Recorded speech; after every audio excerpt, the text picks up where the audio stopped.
everyone. Good to be here, and certainly a great honor to be able to bring a sermon.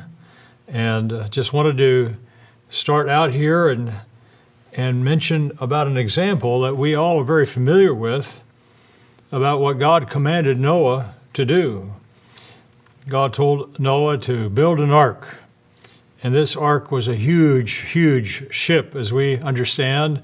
And, we read kind of interesting in Genesis, the 6th chapter, Genesis 6 and verse 22. We turn to Genesis, the 6th chapter and verse 22. And something very interesting, a summary kind of what Noah did.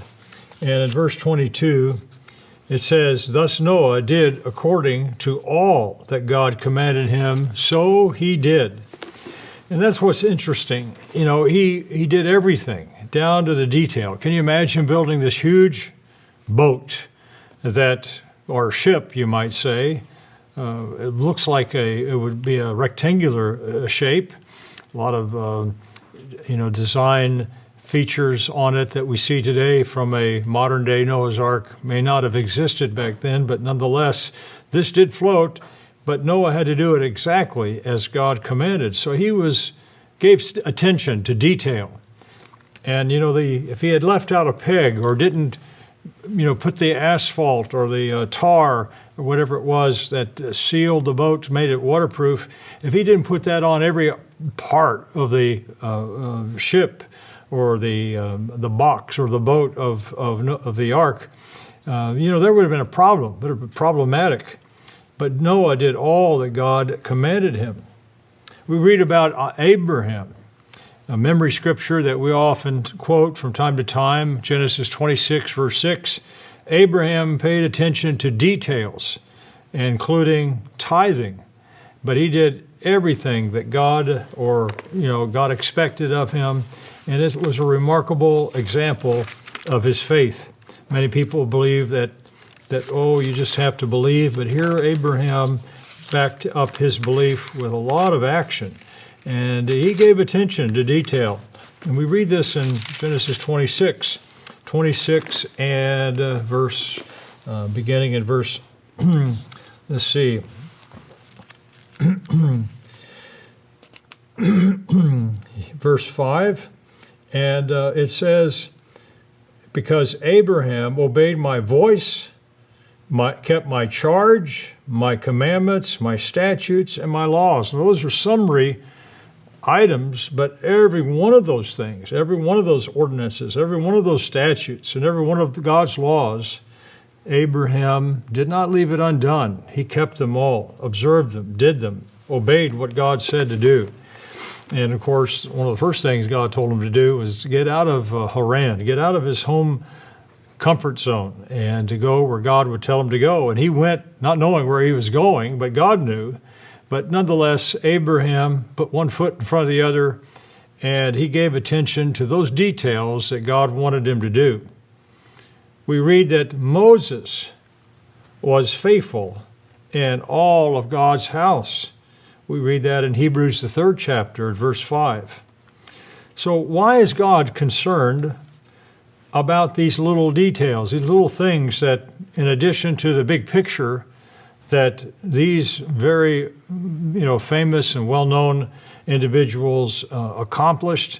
Why was God concerned about their faithfulness and, of course, exemplifying those faithful things that they did, down to the minutiae, you might say? So the title of this is Being Faithful in Little. And being faithful means a lot to God. Being faithful in little things, of course, means a lot to our great Creator and, of course, our Savior, Jesus Christ. Notice Luke, the 16th chapter. We read a series of parables here, but Luke 16, we read about an unjust steward. You may be familiar with the story, how that he was being accused of maybe embezzling or misappropriating funds, and according to the story or parable that Christ was telling here, he took action realizing that his days were numbered on the job. So he said to his disciples, this is Jesus Christ speaking, there was a certain rich man who had a steward, and an accusation was brought against him that this man was wasting his goods. So he called him and said to him, what is it I hear about you? Give an account of your stewardship, for you can no longer be steward. Then the steward said within himself, what shall I do, for my master is taking the stewardship away from me? I cannot dig, I am ashamed to beg, and I have resolved what to do, that when I'm put out of the stewardship, they may receive me into their houses.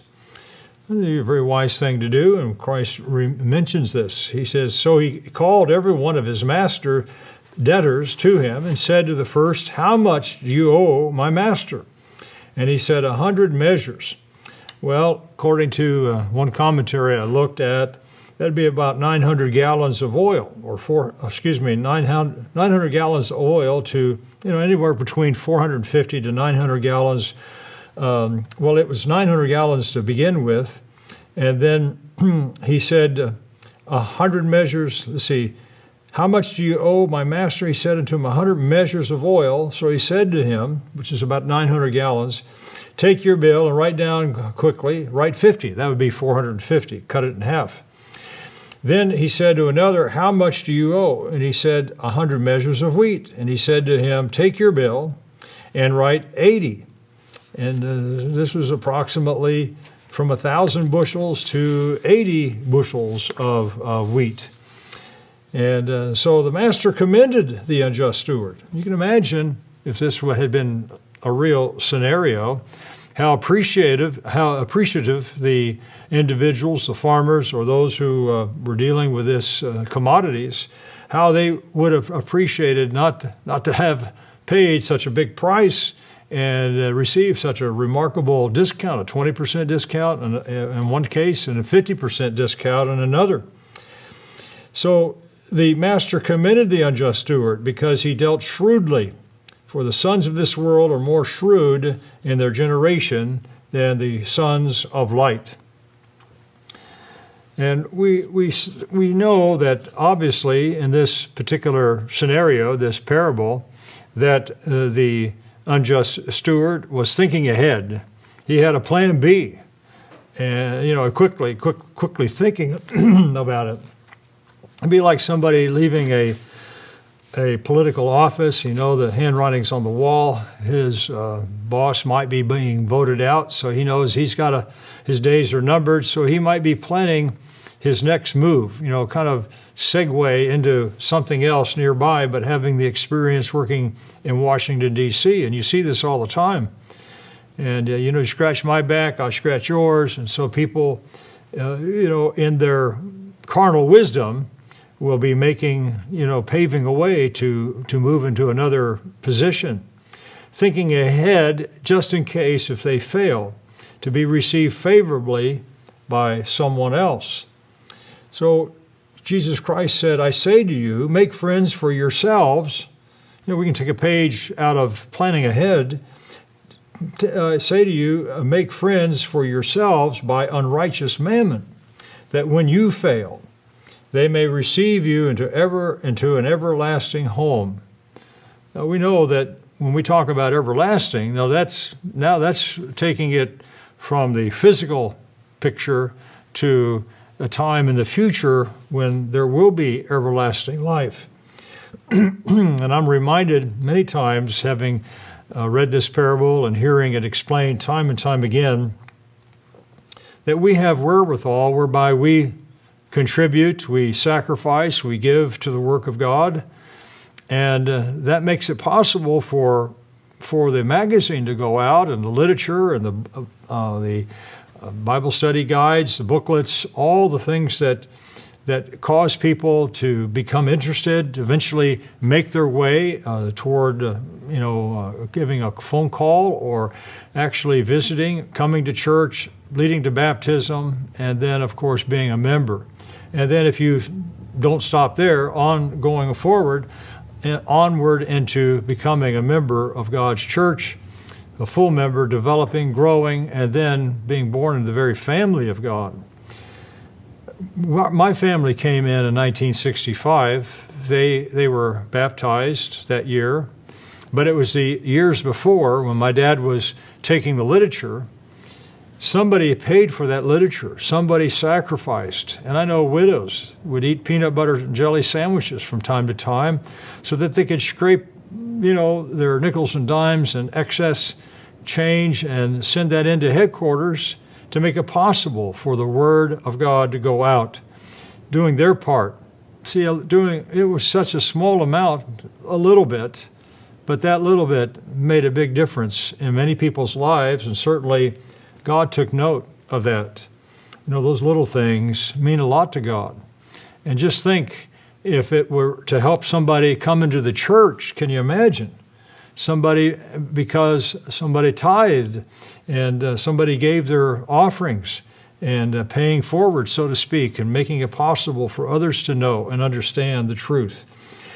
You couldn't put enough emphasis or enough comment on this to say how important this would be, because we have a big job to do. We're to be a witness. We're also to make disciples. And if we fail, if we are, perhaps someone might be, let's say, stingy and not giving very much or giving anything, not being diligent in the little things, how that could impact somebody else's future down the road. Somehow God will work it out, but I'm saying to you, we have a very important part with what little we have, and God looks at that, and it is very, very important. These little details mean a lot. So he who is faithful in what is least, Christ went on to say, verse 10, is faithful also in much. So you see that it's important that little things can carry on have such a big impact that to God, he realizes that if you're faithful and the details, you're going to be really responsible when it comes time to be given real responsibility, eternal responsibility. And I often think about how God lays out the plan. Here in the TV studio and elsewhere in the work, I'm sure managers, they lay out a plan for the entire week. Maybe they plan ahead a month, maybe 6 months. And that's remarkable if a manager can lay out a project or work that long in advance. But Jesus Christ said, in my house are many mansions, many opportunities, offices for service. And God has planned out this whole scenario into the future for all eternity. So there's something that we'll be doing for all eternity. And God has a plan all the way. Well, how do you plan for eternity? But God does it. He has all that knowledge and incredible mind that he has a plan, a project, a huge plan that will last all eternity. And will we be busy and be active in accomplishing for all eternity and fulfilled in doing so, be joyful in all that we'll be doing. Can't wait to see what that is after the plan of salvation has been completed. That's going to be something. But you see, if we're faithful in the little, in the least, God knows we're going to be faithful in much. We see this principle. He who is faithful in what is least is faithful also in much, and he who is unjust in what is least is unjust also in much. Therefore, if you have not been faithful in the unrighteous mammon, who will commit to your trust the true riches? So there's the physical mammon or money. This is referring to money. And then there are the true riches. The riches, of course, those that God has in mind, the spiritual riches. And if you have not been faithful in what is another man's, who will give you what is your own? He was a steward. He wasn't, apparently very faithful, but he was making a plan to, in advance. It may have been a false accusation. It doesn't really say, but he was false. He was accused, put it that way. But what is, if we're faithful to what God has given us, then that means that we're going to be faithful in bigger things, much larger things. And of course, no servant can serve two masters. We have to be faithful and loyal to God. And some people put their faith, their loyalty, and their energy and their mind on getting rich, getting money and whatnot. And, it becomes a god. It becomes their master. It controls them. So we only should serve our Lord and Savior, and of course our Father in heaven, putting them first. So cannot serve God and mammon. Now, we have to ask this question because it comes up from time to time. And it's a good thing to ask because we want to be faithful. We want to understand what little things are really important to God. So where is our treasure? Where do our treasures come from if we do have a treasure? And when we begin to think about it, and this is after God begins to open our mind, and we see that, there are people that have tremendous wealth, billions of dollars. Some are even approaching becoming a trillionaire, which is hard to even imagine. But and we see that many lives of the people in Hollywood who have lots of money, supposedly, yet their lives are empty. I remember hearing Mr. Herbert Armstrong, who would often talk about these things. They had houses full of their treasures, but their lives were empty. And many people put their hope and desire on getting rich, and that becomes their God. So where is your treasure? Where is my treasure? Christ said, where our treasure is, that's where our heart will be.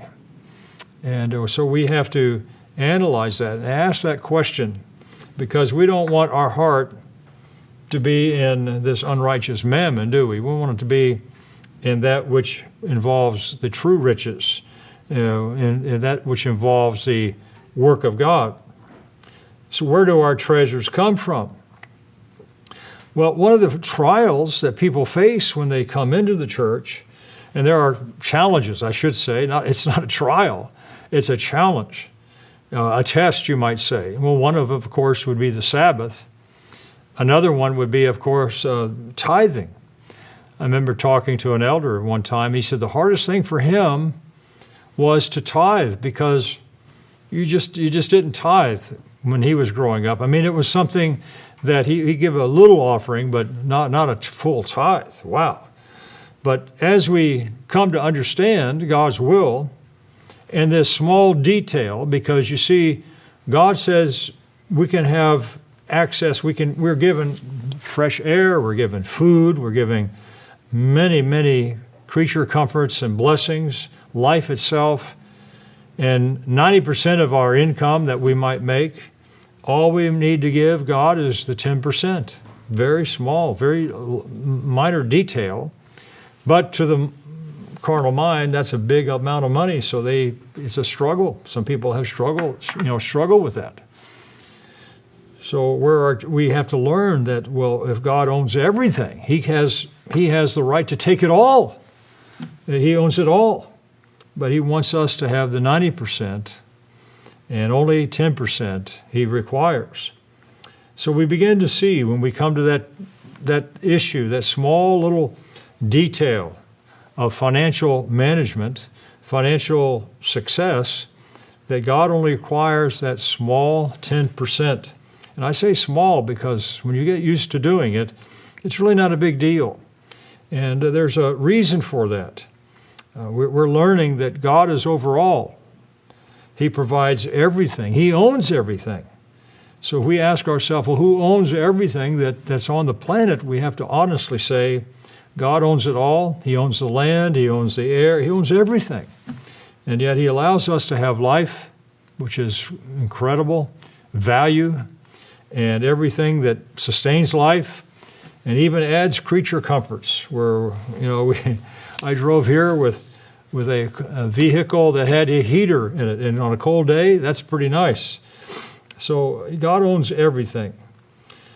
So the money that God gives us, allows us to make, gives us the energy, the muscles, whatever we have to do to make the income that we have, the brain, the mind, the sense to be diligent. Only God requires that small part of faithfulness. And what is that small part? Well, that small part can be found here in Malachi, the 3rd chapter, Malachi 3. Just as an example, Malachi, the 3rd chapter, and we read in verse 8, Malachi, I got to get to Malachi, so if you get there before I do, wait on me. Here we go, Malachi, Haggai. It's the last book of the Old Testament, the way our Bibles are set up. And then we come to Malachi, the 3rd chapter, where it talks about this important part. It says, verse 8, "Will a man rob God? Yet you have robbed me." And that's a shock. My dad and my mom, we were going through the correspondence course, we were reading this, and who would ever thought that you could actually rob God? But indeed, if we don't take care of this detail, that's how God looks at it. We're robbing him. "Will a man rob God? Yet you have robbed me. But you say, in what have we robbed you? In tithes and offering." And tithe is a word that means tenthing, where you take a 10% of the amount of money or amount of money that you have above expense that you have made. If you're a farmer, you subtract your expense, or if you have a business, you subtract the expense part to get that money. And what you have earned above that, of course, is your increase. And we are to tithe or give a tenth of the increase. So, yet you have robbed me, God says. In what have we robbed you? In tithes and offerings, you are cursed with a curse, for you have robbed me, even this whole nation. And I remember, in the write-up or the Bible study guide that we have, I remember Dr. Meredith mentioning that this is part of the reason why nations are deep in debt, why we have this high inflation. We have disobeyed God as nations, all nations around the world. And you find that there are economic and monetary difficulties, and people going broke, and others in power and position, robbing, siphoning off money, embezzling money, politically, secretly. Everybody suffers as a result of breaking this principle, this commandment. So God says, verse 10, "Bring all the tithes into the storehouse." So when a person obeys this, number one, they are acknowledging that God is God, that He created everything, that He owns everything. So it is a form of acknowledgement and accepting the fact and realizing and believing that God is, and He is real, and we are doing what God says to do. That there may be food in my house, that is, food to do the work of God, because the house represented the center focus of Israel, and that had a purpose and a reason. All nations would come up to Jerusalem had they obeyed God and kept the covenant. And now we're spiritual Israel, and now we have God's church that Christ said He would build, and the church has been given a job, a purpose, and a work to do, to go to all nations and make disciples, and then to baptize, and of course to make a strong witness and warn people that what is coming, the Ezekiel warning message. So there has to be food in God's house. God has a work to do, and He's doing it through His called out ones. And He said, try me now in this. This is kind of like I'll show you. There'll be evidence that this really works. Try me now in this, says the Lord of hosts, if I do not open for you the windows of heaven and pour out for you such a blessing that there will not be room enough to receive it. And I dare say this is an absolute slam dunk, you might say, principle and a promise. In verse 11, I will rebuke the devourer for your sake, so that he will not destroy the fruit of your ground, nor shall the vine fail to bear fruit for you in the field. You know, it is such a remarkable thing to see and witness. I remember seeing a family of about 5 or 6. No, they had 5 children, actually. And they were a young couple, and they were in the year of tithing, you might say, and they were putting God first. They had accepted the principle. They knew that God would work and perform His promise. And so, but how were they going to do it? The husband, of course, worked a job where he installed garage doors and garage door openers. It was a new thing going on, and so he had that job, and his wife was, of course, taking care of these small 5 children. So what they did was they planted this 10 by 10 garden. They didn't have enough money to buy the food that they needed, so they were going to grow some of their food. This was in Southern California. Southern California, where it's semi-arid, and you really have to work at growing things. Sometimes you can succeed depending on the soil, but most of the soil is like decomposed granite, and you got to add things to it. Anyway, to make a long story short, they built a garden, a 10 by 10 garden, and that is not very big for five kids, and then husband and wife. Oh. You think this is not going to work. And then you got bugs and you got problems with all these issues, fertilizer, etc. So at any rate, they planted this garden, and they planted corn, and they planted other vegetables, and they planted various other things too, that a balance of different crops in this 10 by 10. Can you imagine 10 by 10 little square garden? That lady, she canned quarts and quarts and quarts and quarts of vegetables and various other goodies that they had in that garden. They had sweet things. They had, strawberries and various other things that they planted. And God blessed that garden, and it overflowed, and it kept producing in the entire summer. And, this was it was one of the blessings. They could see with their own eyes and how God had blessed them. And, of course, the husband, he was working hard, and he never had a problem with having a job where he went out and had to repair or install a garage door. And so he was doing well as well. God was blessing him, and certainly God was pouring out a blessing. I've known other situations where people have been faithful just with what little they had, and they would send in an offering. A widow, and yet that widow would have a need. She would have a need for, let's say, for clothes, and she gave a $20 offering, which is a lot of money for a widow back in the 60s and 70s. And anyway, time went on just for a little bit, maybe a week or so, and lo and behold, a neighbor lady had a wealthy lady. She was not necessarily nearby, but close enough that somehow they had some interaction. And anyway, this wealthy lady had some beautiful clothes she wanted to get rid of. And this widow in the church was the same size.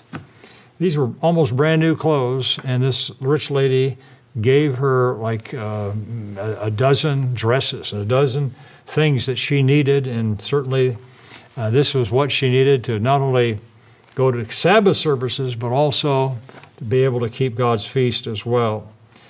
And, when you begin obeying God, you begin to see a principle.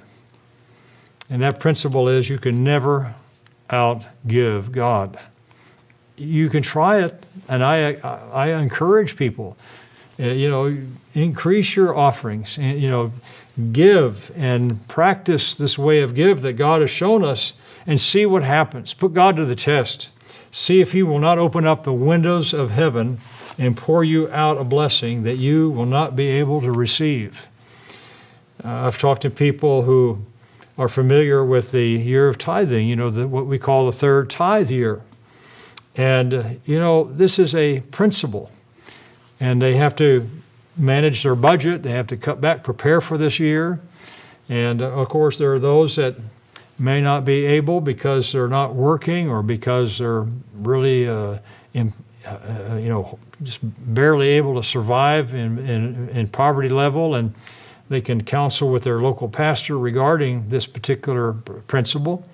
But nonetheless, those who can, I've heard people, not just one or two, I've heard multiple people tell me that whatever they sent in as a tithe or a third tithe, the year of tithing, that they got it all back within the next few months of the year after their third tithe. How did that happen? How did that all occur? It's a miracle. It really is. God just blessed them, increased their job and gave them a raise, whatever it would have been. It just came out of nowhere. I remember a widow down in the Philippines. It's really poverty-stricken down in the Philippines among some of the brethren. And this one lady decided to give a $20 offering. See, we don't want to deny God what belongs to Him, and that God, wants us to honor Him. And this is part of it. When you tithe and when you're giving, you're doing what God says. You're reverencing the Word of God, and you reverence God. And by tithing, you begin to have a faith and knowledge of the true God, how much He loves us. And so it's kind of like you are learning to love God. You're learning to understand who He is and how He works. And we don't want to rob Him. And so God is then taking in our lives, when we're beginning to learn God's way of life, God is taking a bigger picture in our hearts and minds, and we begin to reverence Him, to love Him. And by obeying Him, this is like a baby step. You're working toward really understanding who He is and how He works, and appreciating Him and all that He gives us. So we rob God by denying Him tithes and offerings. Bring all your tithes. We don't want to rob God by denying God offerings. And so this lady in the Philippines gave a $20 offering. And I smiled and I kind of chuckled because the story is remarkable. And she gave that offering and didn't have much of anything, like the widow's mite. Didn't have very much of anything. She didn't have 2 cents to rub together. And so when she went home and was very thankful, after that particular holy day, and, not expecting anything, but nonetheless knowing that God would bless her some way. Well, she went out one day and was going by her car, her vehicle, or whatever means of transportation she had, and lo and behold, a $20 bill had floated out of the air down and landed nearby where she was. And where it came from, she had no idea. And it was just amazing. And there are occasions where people have been looking or needing help. One elder wanted to go to the general conference or a regional conference, and he couldn't afford to go, couldn't afford the transportation, couldn't afford a motel room, and all the food that they would have to go to that conference. And Mr. Evil Walker was his name. Anyway, amazing story. It's just a remarkable story and how he prayed about it. Father, I'd like to go to that conference if at all possible. Can you work it out? And he needed about $350. And so one day after he had made that prayer, and of course he had been tithing and giving offerings and whatnot. He didn't have much income, Social Security. But at any rate, he prayed about it, and lo and behold, while he was in a Walmart parking lot, he parked out on the curb, out next to the curb, but in a parking spot. And he did some shopping at Walmart and came out, put his groceries or whatever in the car. And, he was looking up and down just happened to be looking up and down the curb there. And lo and behold, he saw something wiggle. Air was blowing it, and it looked green and rolled up. And so he went over and took a closer look because it looked strange against the brown grass that was there. Anyway, he looked at it, and it was a roll of money. And he picked it up, and he counted it, and there was about $350 there. Well, somebody could have lost that, and where did it come from? He didn't know, so he took it into Walmart, and they put it in an envelope, and he said if this is not claimed within a certain length of time, he would like to come back and certainly claim it. And so they said, okay, we'll hold on to it, and we'll put the word out, and if somebody has lost it, that'll take care of it, but if no one claims it, it's yours.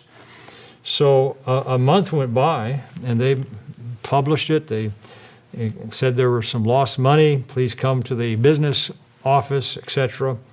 Nobody claimed that money. So Mr. Walker had then almost the exact amount of money to go to that conference. Time and time again, I've never seen it fail. You cannot outgive God, and this is one of the blessings of being faithful in that which is little, that which is the least of our finances. God will rebuke the devourer. The devourer. Maybe a hot water heater won't break down. Maybe you won't spring a leak in your roof. Maybe other things will work out for you, and where doors will open for you. I remember another case where, it's a different situation, but some people think, well, if I give a big enough offering, God will send me the perfect wife. Well, God doesn't work that way, but certainly God will help you make some changes where you will be able then to find perhaps that special someone, but you've got to be special in her eyes as well. So there's something that has to be developed, and a person has to grow in his ability to be able to care for a wife, and a wife to love her husband and to care for her husband. So we can give all the money in the world, but if we're not doing our other things as well to prepare ourselves, then it won't happen the way you might think. So, God will rebuke the devourer. God will give you the wisdom to be a potential husband, a potential wife. God will help you to see what you need to do. God will prepare you for that job. He may not give you the job that you want because you gave an offering, but He may prepare you, give you training and various other things that will work toward that particular special job that you may be interested in. So we see that God requires a detail here. In Deuteronomy, the 14th chapter, Deuteronomy 14. Deuteronomy 14. There are just so many stories that I could share. And in my own life, too, I remember as newlyweds, we were learning about these various things, and we heard a sermon on giving, and, we decided to give an increase in our offering. And I forget how much it was, maybe $10, maybe $15. And that was a lot for a newly married couple. We were living in Greensboro at the time, Greensboro, North Carolina, and I was a trainee working for the pastor there, helping him with a congregation of about 500. And anyway, he gave this sermon about tithing, and it had an impact. And I realized that I had not been learning this principle. And when I began practicing it, and together with my wife, so we were waiting to see that windows of heaven being opened up and the blessing being poured out, and sure enough, After we sent it in, the next week we got a letter, a long lost letter, a wedding a gift in that letter of $35. Now, how did that happen? And what caused that person to send in a belated wedding present? And then they found our address, and somehow it got to us, but it came right after we decided to give that increase in our offering and had sent it in. It is amazing, and we often would remember that and think about God's blessings and many other blessings that God gave us. You know, you think about all the things that you would like to have, and God, and yet there's the work of God. The work of God comes first, and so you begin putting God first, and then God begins to bless you in a way you never dreamed possible. So God says He'll open up the windows of heaven, and you can claim those promises, and you can pray after you have given an offering, or have you tithed, after you've tithed, or you've been through your third tithe year, and God will answer those prayers. He will help you see in some way or fashion. He will help you to see that He does not neglect that promise. He will bless you beyond your wildest imagination.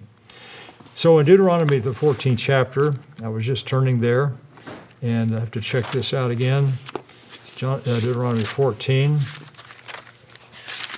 Deuteronomy 14. Here it talks about the tithing. In verse 22, you shall surely tithe all the increase of your grain and that the field produces year by year. That's the first tithe, and that goes to the work of God. And you shall eat before the Lord your God in the place where He chooses to make His name abide. This other tithe, this is the festival tithe, the tithe of your grain and your new wine and your oil, of the firstborn of your herds and of your flock, that you may learn to fear the Lord your God always. So this tithe enables us to keep God's feast. And if we keep this tithe, we're going to learn the fear of God. And who would not want to learn to reverence and to have a deeper, profound, remarkable relationship, a tight, close relationship with our Father in heaven? Who would not want that? And what would you do if you knew where God was at, and you could be there, and you could learn from Him, and you can have a relationship, a close relationship with Him? You know, you'd be willing to walk there. You'd be willing to crawl if necessary, you know. So God makes a way for us to go and to be able to afford to go and to rejoice, not only just be there with a shirt on our back, but to go and be able to have abundance and to rejoice. And as Mr. Weston encouraged, to give yourself away at the feast, to give of yourself. And the best way to keep the feast, of course, is to give, to serve, and to sacrifice, to serve at God's feast. So if the journey is too long for you, that you're not able to carry the tithe, so this is a tithe that you save. You put in your bank and you save it special for keeping God's feast. Or if the place where the Lord your God chooses to put His name is too far from you, when the Lord your God has blessed you, then you shall exchange it for money and take the money in your hand and go to the place which the Lord your God chooses. And you can spend it on all these things that God has made available.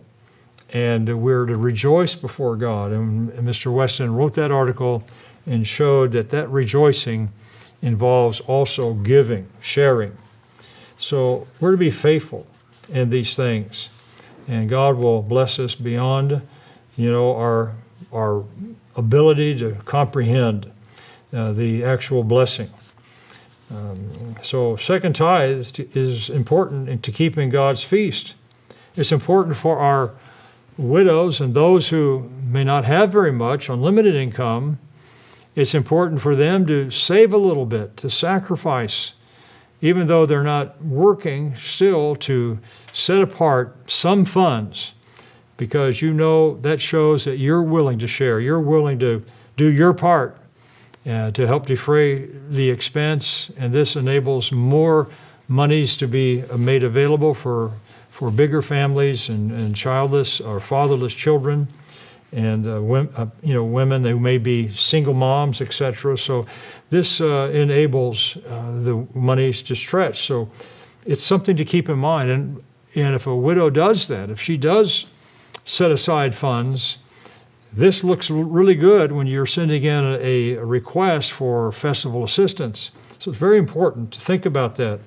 We want to encourage our widows and those who are needing financial assistance to do their part as much as they can. I remember a widow, not this past year, but the year before last, she saved so much money that she did not need financial help. I still am wondering, how did she do it?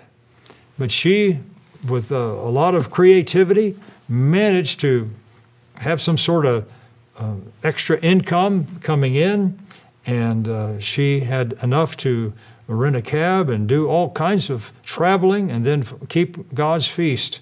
And a year ago, not this last year, but a year before last, it involved, having to go to a feast site that wasn't going to be viable because of the hurricane that hit. So changes had to be made and new arrangements. Well, she did it all and didn't have to, request financial help. That was amazing. To me, I think that is just so remarkable, because I know the person and I know how difficult a challenge that would have been, but she was able to do it, and God made a way for her. It just shows you that where there's a will, there's a way, and God will certainly bless a person if they pay attention to those details. Notice this in Matthew, the 25th chapter, Matthew 25. Matthew, the 25th chapter. This is a rather large, in one respect. There are many facets to this topic. But Matthew 25 in verse 14, we read this parable of the talents. And notice this. The kingdom of heaven is like a man traveling to a far country, who called his servants and delivered his goods to them. And to one he gave 5 talents. Now, that may sound like a lot, but to the master of the house, it wasn't that really a lot. And you will see this here shortly. To another he gave 2 talents, and to another 1 talent, and to each according to his own ability. We have different abilities, and some have, let's say, more access, more training in certain areas. And, they can do things with what God gives them. And there can be but still, and from God's perspective, it is not that much. And immediately he went on a journey, that is the master of the house, and then he who had received the 5 talents went and traded with them and made another 5 talents. And likewise, he who had received 2 gained 2 more. They doubled. They doubled what God had given them, or in the parable, what the master of the house had given. But he who had 1 received 1, went and dug a hole in the ground and hid his Lord's money. And after a long time, the Lord of those servants came and settled the accounts with them. And he who had received 5 talents came and brought 5 other talents, and saying, Lord, you delivered to me 5 talents. Look, I've gained 5 more talents besides them. And his Lord said unto him, Well done, good and faithful servant. For you were faithful over a few things. This is how our Father in heaven looks at these things. It's not a big amount, or not a lot of money. And besides, God owns everything. So what is the amount of money that we would give him? It's just a very small thing, but it's important to God, because he's teaching us the give way, the way of giving, and the way of having a way of having our heart in the work, a way of thanking God, a way of showing reverence, a way of learning the fear of God. And it says, I will make you ruler over many things. It's a few things, being faithful in a few things, that God says if we're faithful in these few things, he's going to make us ruler over many things. It doesn't doesn't differentiate between of the amount that you're given. In other words, you could be given 2 talents, you can be given 5 talents. Notice, enter into the joy of your Lord. And he who also had received 2 talents came and said, Lord, you delivered to me 2 talents. Look, I've gained 2 more talents besides them. His Lord said to him, well done, good and faithful servant. You have been faithful over a few things. I'll make you ruler over many things. Enter into the joy of your Lord. Now, whatever reward or blessing, we're going to be rewarded. We're going to receive a crown of rulership and glory and honor. But whatever God gives you or me, it'll be commensurate or compared to being faithful over a few things. And we will have responsibility over many things. And it may be 10 cities, it may be 20 cities, or 10 cities, or 5 cities, or 2 cities. And I've often thought, what if you just had 2 people, a husband and wife? And I calculated it out just with basic mathematics. It's a greater number than what I'm thinking. But anyway, by the time halfway through the millennium, if you had responsibility just for 2 people, which would become a little community and family, and then, people having children and larger families, 6 children per family. And, then those children would get married and have children, and et cetera. And on into the millennium, halfway through, 500 years, you could be responsible for over 5 million people. I mean, it's a lot of people, and that's just a very basic estimate on my part. I'm sure the number would be far greater. So you see what I'm saying. You're faithful over a few things now. God sees that faithfulness. He sees your circumspect approach and taking things seriously and doing what God says, giving attention to details. God sees that, and you're going to be faithful in many things. And Jesus Christ is going to say, well done, good and faithful servant. I will make you ruler over many things. Enter you into the joy of the Lord. Now, it's so inspiring when I think about these things, but you see, when you're faithful in tithing and in going to the feast, saving for the feast, a festival tithe, when you're faithful with the offerings, there's also something else you're doing. You realize that you're growing in faith. You're putting into practice what God has said to do, and so your faith grows. And then when you finally realize that not only are you tithing and giving and sharing and giving offerings because God commands it, but you've gone to the place now because of faith. Faith works by love, that now you've grown in love, and that love is love toward God and love toward neighbor. And all the fruits of God's Spirit began to start to sprout, to blossom. And you began to see how money is a tool. And it's a means by which God uses. And it's not our treasure. We don't put our treasure, our heart in that. But we put the treasure in our heart in the work of God, and we see the beauty and the glory and the miracle of God adding to the church all these new people that are coming in. And because of all of us working together as a team and sharing and giving and pouring out, this little help that we might send in as a tithe or as an offering. And then after you have tithed, you may not even think about it. And it may not be something that you've given much thought to. But notice this in Matthew 25, Matthew the 25th chapter. And it says in verse 31, when the Son of Man comes in his glory and all the holy angels with him, then he will sit on the throne of his glory, and all nations will be gathered before him. And he will separate them one from another as a shepherd divides his sheep from the goats. And he will set the sheep on the right hand and the goats on the left. And then the king will say to those on the right hand, come, you blessed of my Father, inherit the kingdom prepared for you from the foundation of the world.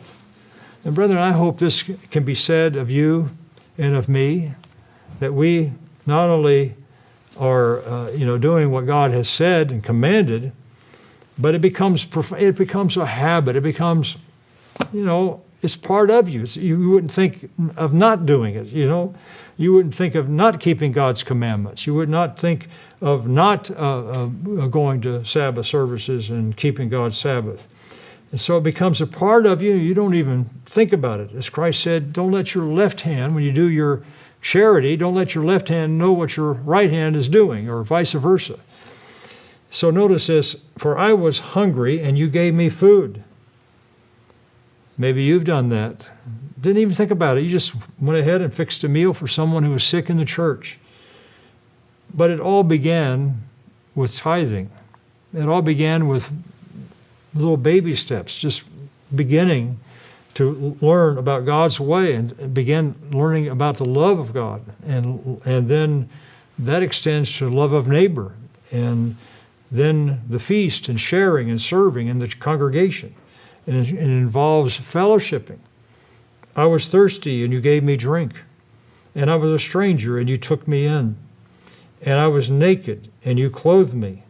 And I was sick and you visited me. I was in prison and you came to me. And if you've ever been to a prison, this is really kicking it up a notch. It's not an easy thing to go visit somebody. It's kind of scary in a way. But you have this overwhelming desire and love and care for God's people. You want them to make it. You've got to that mature level where you've been obeying God and being faithful in these little things.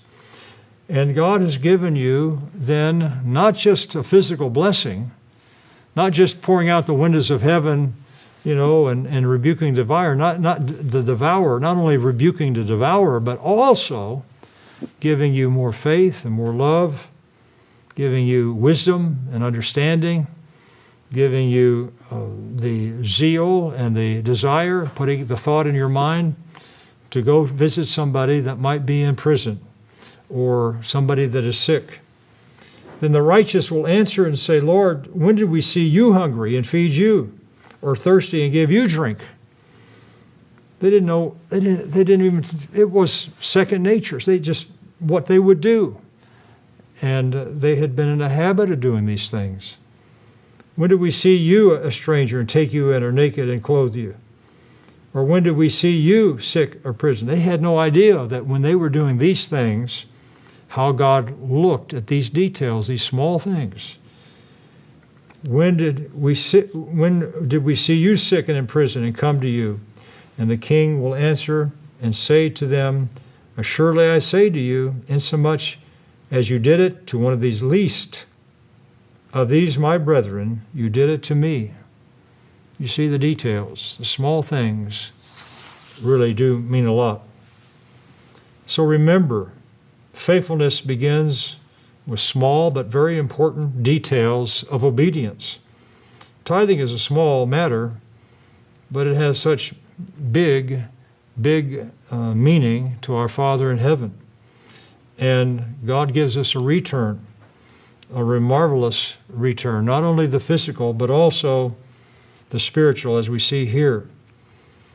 One of the most important blessings that we can receive, of course, are the fruits of God's Spirit itself. But we've got to use that Spirit of God and go and visit and be in fellowship with God's people. It could be something as small as a handshake that makes the day of a fellow member in the church, or a new person, a guest that may be coming to a Tomorrow's World presentation. It could be, asking, well, how are you doing? And, oh, I'm sorry you're not feeling well. I'll be praying for you, or I'll be praying for whomever it might be that is not there. And no one knows what you're doing in secret, but God sees that detail. Remember what Christ said. He made this statement, but it's only recorded in Acts, the 20th chapter. So let's turn there to Acts, the 20th chapter, to conclude here. Acts 20. It says, Acts, the 20th chapter, here the Apostle Paul is visiting Ephesus and telling them that this would be his last visit with them, encouraging them and helping them to watch out for problems and to realize that God has given the ministers, the elders, stewardship, and to take that seriously, the stewardship over God's people. And then verse 35, he says, I've shown you in every way by laboring like this that you must support the weak. And remember the words of the Lord Jesus that he said, it is more blessed to give than to receive. And this is one of the big lessons that God wants us to learn in his church, because we're going to be giving from here on out. And it's such a blessed way to live. So brethren, let's remember to be faithful in the little things. If we are, God will give us responsibility over many things in the future.